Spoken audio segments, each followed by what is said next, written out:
դատարանի կողմից չի կարող հաղթահարել իրավասություն չունենալու պատճառաբանությամբ եւ դրա համար օրենքները ասել է, որ նման հարց կլինի 17-րդ հոդվածի համապատասխանությամբ, որպես արձանագրություն չհաղթահարած,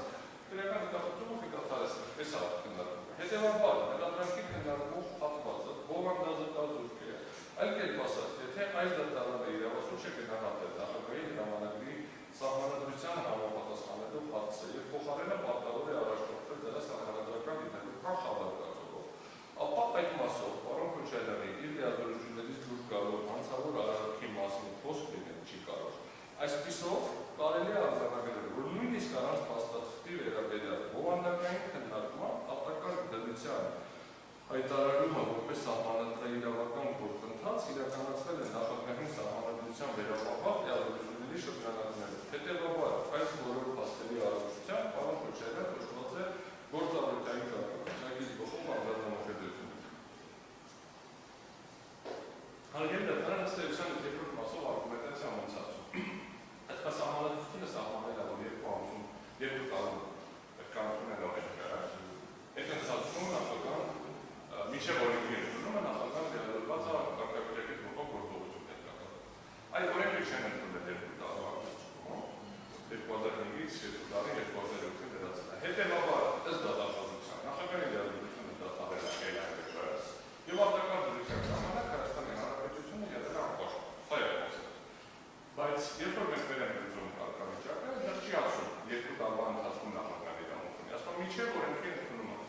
Եվ ազգային ժողովը չնայած օրենքը չի ընդունել, բայց post-factum ինիկրատուրում անմիջապես մի օր հետո անմիջապես արտակարգ դրություն սահմանելու որոշման այդ գիշերը վերահաստատել են։ Այսինքն տեսականորեն ազգային ժողովը ծարար այդ օրենքը ընդունած կարող է ընդունած վերահաստատել է։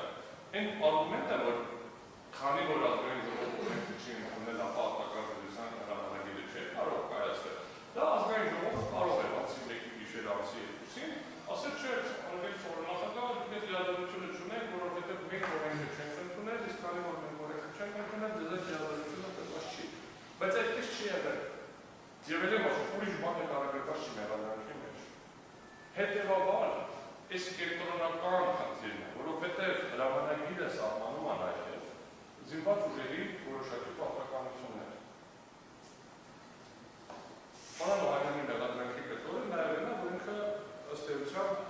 որպես զինված ուժերի անունից հայտարարություն արել։ Այն դեպքում կրկնում եմ, հրամանագրով ուղղակի արձանագրված է, որ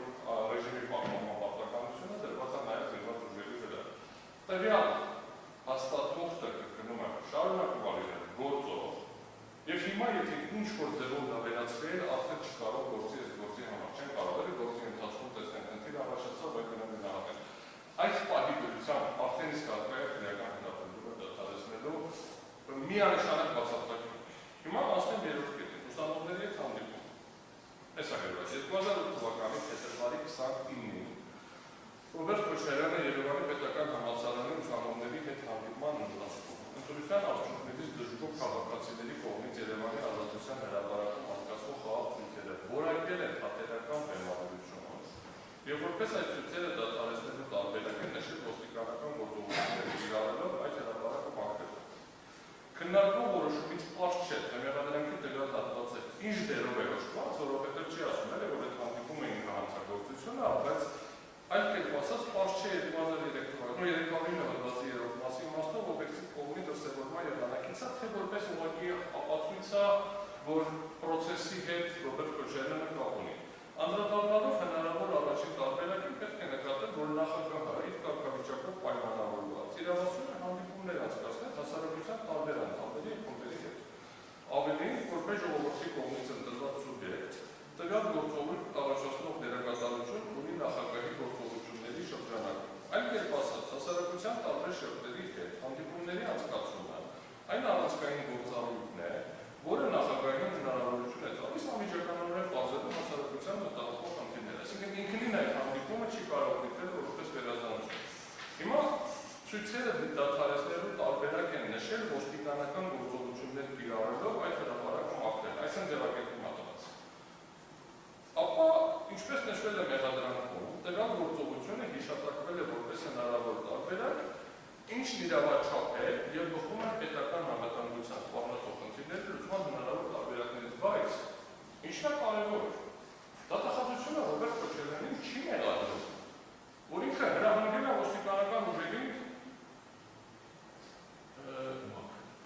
ոստիկանական գործողություններ կիրառելու հրապարակը մաքրել։ Չկա տես մեղադրանք։ Տեքստի մեջ ոչ մի տես բան չեն գրել։ Չկա մեղադրանք, որ ինքը հանձնարարել է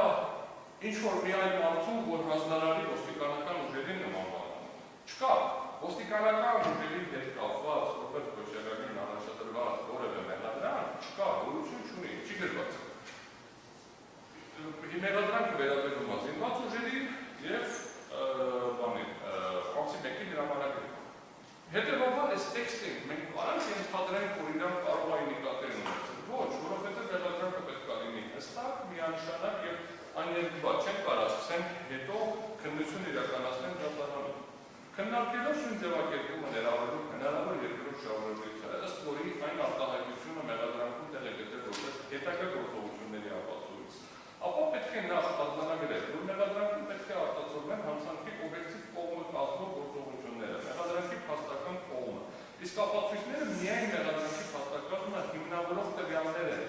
որոնք մեղադրանքում չեն ներառվում։ Այսինքն ապացուցողական զանգվածը չի կարող մեղադրանքի տարր լինել։ Մեղադրանքի փաստակազմի խեղաթյուրումը դրանից ապացույցներ ներառելը ուղղակիորեն հասկացում են քրեական օրենսգրքի եսօրվածը։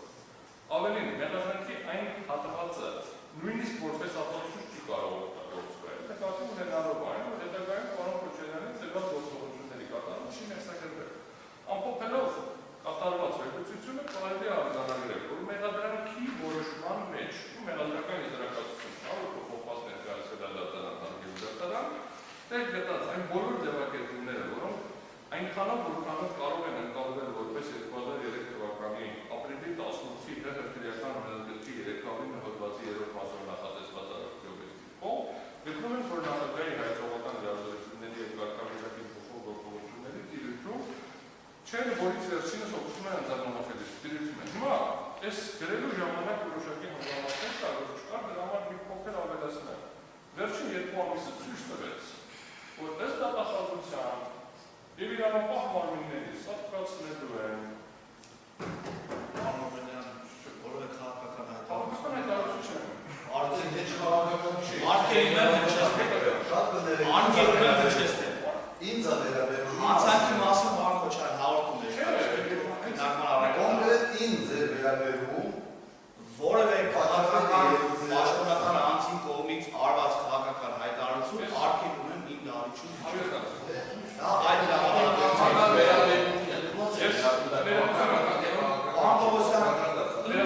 ինչ կապ ունի քաղաքական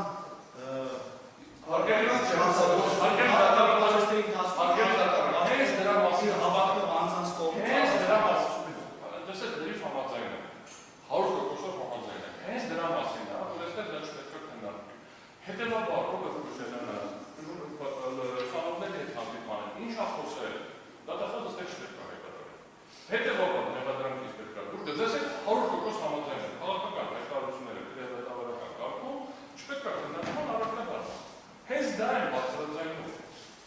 Ուղղակի հենց որ այսօրվան է վերաբերվում մի քիչ ավելի ընկալվող է լինում, հենց որ վերաբերվում է 18 տարի առաջվա արդեն ընկալվող չի։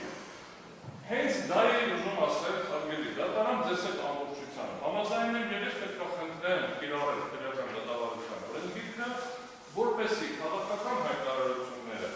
որոնք հնչել են 2008 թվականին, սույն դատարանում քննարկման առարկա չդառնան։ Շարունակենք։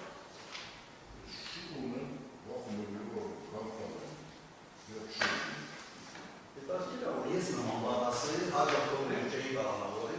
Պարոն Քոչարյան։ Եթե ես ասեի, սարկացնելու եմ բան վարշապետ։ Հաստատ հաջորդողից բանավորի։ Հիմա